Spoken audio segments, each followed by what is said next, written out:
is raising. I'm Brady Bates. I'm in charge of social media. Casey Bates, owner-operator. Colby Fun, owner-operator. I also mix juice with Brady. And the whole name of Nana's Vape Shop came from, it's named after our grandmother who passed away roughly 10 years ago. What we were able to do is we wanted to make a place where people could come in and feel comfortable. We wanted the vibe inside of the shop to represent what our Nana represented to us. And that was comfortable, fun, easygoing. You never wanted to leave. You always wanted to come back. What we try to do is we try to create a relationship with every person that walks through the door. We try to get first names. We try to create some bond between the two of us. And so when Colby came in, he was shy and he was introverted and he was not a big talker. And you know, we started talking about juice and we started talking about making juice, and we kind of showed an interest in it. When he said, hey, you know, what do you think about starting a juice company? Brady and I were all about it. We didn't have the time to do it on our own, and we knew that we had to get outside help. Colby's the one who taught me how to mix and blend and do all that stuff. So it was fate. Fate had it that we would come together and, you know, be partners and be businessmen and do everything the right way. It was done a way I think that no one else has done before, and that's where we actually put the samples out. Me and Colby would concoct the flavor, and we would have the samples out on the bar for our customers at the shop to try. And we wouldn't tell them that it was our juice company. We'd tell them that it was a friend making the juice, and to give honest feedback. And we started having people critique them. I mean, we just had them give us your honest feedback. He wants to know, you know, what you like about the flavor, what you don't like about the flavor, what can improve, what are your flavor ideas, what are your all-day vapes, different things along that area.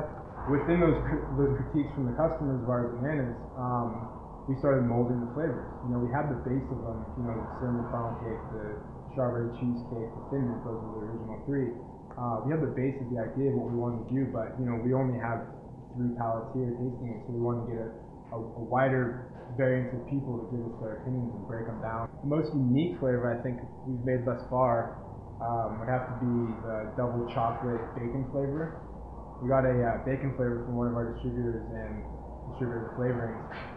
We whipped that thing up, and Colby actually whipped it up, and we tried it out. It literally tastes like chocolate flavored dog food. When I first came up with the ideas of the flavors, you know, and we first like wrote down, okay, we're gonna try a strawberry cheesecake, you know, we're gonna try a cinnamon funnel cake. These things all reminded me of like childhood. I just wanted to make that a part of like, I wanted to bring that to other people, you know, and it was like for the, you know, vanilla custard, it reminded me of my grandmother's like rice pudding that she'd make back home, you know, like for the cinnamon funnel cake, it reminded me of a Cinnabon cheesecake that my mom made. You know, for the strawberry New York cheesecake, it reminded me of a cheesecake. And it was just bringing these flavors that I grew to love as a kid that I wanted to like try to recreate, one up it, you know, make it taste better, bring it to all the people, that kind of thing. I really like the idea of helping people quit smoking cigarettes, particularly my dad. He was a smoker for 40 years, and when we opened our shop up, he quit, and he's been off cigarettes now for 1.5 years. Okay, so my dad has had a beard for almost 2.5 years, and he started growing his beard when my grandfather went in the hospital for a heart surgery. So he started growing a rally beard. He was married to Nana. Papa was married to Nana. Nana passed away 10 years ago. Papa was in the hospital for a heart surgery. Papa got out of the hospital, and everyone was like, Dad, you should not cut that beard. It's awesome. And so 2.5 years later, my dad has this gigantic beard. And we started calling him Beard. And so when we sat down to start making, you know, come up with, you know, juice names, they were the corniest, most lame names you ever thought of. And I'm not going to even repeat them because it's embarrassing to say the very least. We were, you know, tossing around a bunch of ideas, and the name popped up, and it was like Beard Vape Co. And it made perfect sense.